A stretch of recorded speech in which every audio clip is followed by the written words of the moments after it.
রাত 11টাকে আমার বাবাকে আনোয়ার হোসেনকে সে রাত 11টা গিরির গাড়িতে তুলে নেয়।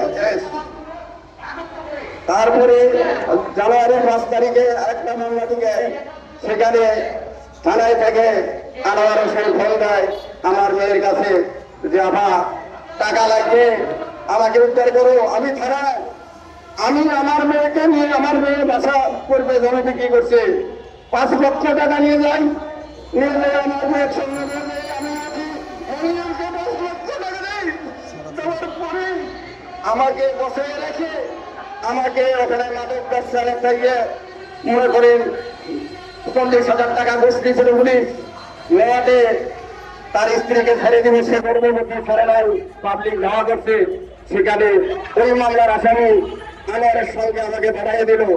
তারপরে এখন ওই এসিআর নাই, এখন দারোগা সাহেব আরো মিথ্যে মামলায় মঙ্গলবারী বিসমিল্লাহ হোসেন হোটেল থেকে আনোয়ার হোসেনের আর রাত 11টা ধরে তারপরে আরো 3টা মামলা দিছে।